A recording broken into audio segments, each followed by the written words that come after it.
Hi friends, আমি জ্যোৎস্না চলে এসেছি নতুন একটি রেসিপি নিয়ে জ্যোৎস্নার পাকশালাতে। আজ আমি আপনাদেরকে দেখাবো পনির পসিন্দা বা পনিরের পকোড়ার রেসিপি। পনির পসিন্দা বানানোর জন্য আমি এখানে 300 গ্রাম ফ্রেশ পনির নিয়েছি। পনিরগুলোকে আমি স্লাইস করে কেটে নেব। বেগুনি করার সময় বেগুনগুলোকে আমরা যেরকমভাবে কাটি সেই রকমভাবে পনিরগুলোকে আমি কেটে নিয়েছি। খুব বেশি পাতলাও না, আবার খুব বেশি মোটাও না। পনিরগুলি কেটে নেবার পরে এখন একটি প্লেটের মধ্যে পনিরগুলোকে তুলে রাখব। এখন পনিরগুলোর মধ্যে পরিমাণ মতো নুন, ছোটো চামচের হাফ চামচ গরম মশলা, ছোটো চামচের 1 চামচ আদা বাটা দিয়ে দেব। নুন, গরম মশলা এবং আদাকে সমস্ত পনিরের স্লাইসগুলোর সাথে খুব ভালোভাবে মিশিয়ে নেব। মেশানো হয়ে গেলে 10 মিনিট রেস্টে রেখে দেব। আপনারা আমার এই রেসিপি ফলো করে বাড়িতে অবশ্যই একবার ইভিনিং স্ন্যাক্স হিসাবে বা সন্ধ্যাবেলা চায়ের সাথে পনির পসিন্দা বানিয়ে খাবেন। এটা খেতে জাস্ট অসাধারণ হয়। যদি আমার এই রেসিপি ভালো লেগে থাকে অবশ্যই লাইক, কমেন্ট, শেয়ার করবেন। নিত্য নতুন রেসিপি পেতে আমার চ্যানেলটি সাবস্ক্রাইব করার অনুরোধ জানালাম। পাশে থাকা বেল আইকনটি অবশ্যই প্রেস করবেন যাতে নিত্য নতুন রেসিপিগুলি আপনাদের কাছে সবার আগে পৌঁছে যায়। 300 গ্রাম পনিরের পনির পসিন্দা বানানোর জন্য আমি এখানে একটা বোল নিয়ে নিয়েছি। একটু বড় চামচের 3 চামচ ছোলার বেসন দিয়ে দেব।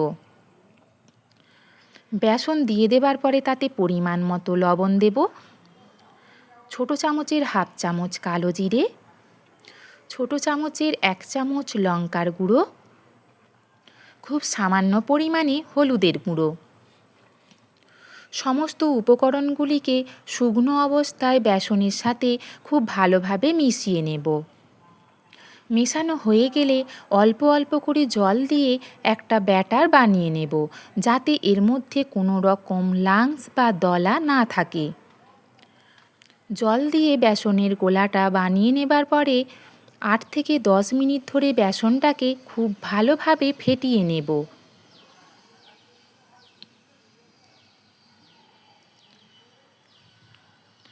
এই ফেটানোটা যত ভালো হবে ততই পনির পসিন্দা খেতে ভালো হবে এবং মুচমুচে হবে।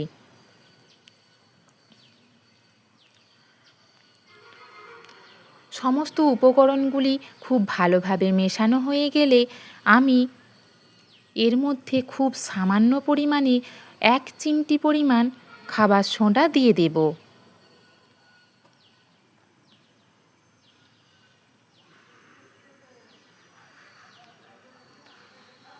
দেখুন আমার ব্যাটারটা কত সুন্দরভাবে তৈরি হয়ে গিয়েছে।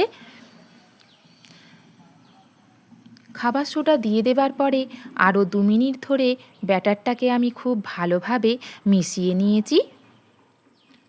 আমার ব্যাটার একদম তৈরি। এখন আমি গ্যাসেতে কড়াই বসিয়ে নিয়ে তার মধ্যে পরিমাণ মতো সরষের তেল দিয়ে দিয়েছি।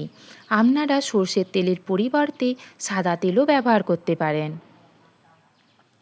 গ্যাসের ফ্লেম লো টু মিডিয়ামে রেখে আমি তেলটাকে খুব ভালোভাবে গরম করে নিয়েছি। তেল গরম হয়ে গেলে পনিরের টুকরোগুলিকে বেসনের ব্যাটারের মধ্যে ভালোভাবে ডুবিয়ে এক এক করে তেলের মধ্যে ছেড়ে দেব। এই সময় গ্যাসের ফ্লেম কখনোই হাইতে রাখবো না, সেক্ষেত্রে পনিরগুলি ওপর থেকে ভাজা হয়ে গেছেও মনে হলেও ভেতর থেকে কাঁচা রয়ে যেতে পারে। গ্যাসের ফ্লেম লো টু মিডিয়ামে রেখে সমস্ত পকোড়াগুলি আমি ভেজে নেব, তাহলে পনিরের পসিন্দাগুলি খেতে খুব মুচমুচে হবে। এইভাবে আমি সমস্ত পনিরগুলিকে বেসনের ব্যাটারের মধ্যে ভালোভাবে ডুবিয়ে ভেজে নেব। ভেজে নিলেই আমার পনির পসিন্দা একদম তৈরি। টমেটো সসের সাথে বা সন্ধ্যাবেলা চায়ের সাথে এই পনির পসিন্দা অসাধারণ লাগে। পনির পসিন্দাগুলি ভালোভাবে ভাজা হয়ে গেলে একটি প্লেটের মধ্যে আমি সার্ভ করব।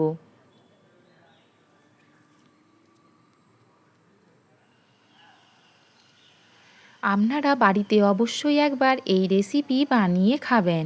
আমার পনির পসিন্দা একদম তৈরি। আমার রেসিপি দেখার জন্য আপনাদের সকলকে অসংখ্য ধন্যবাদ।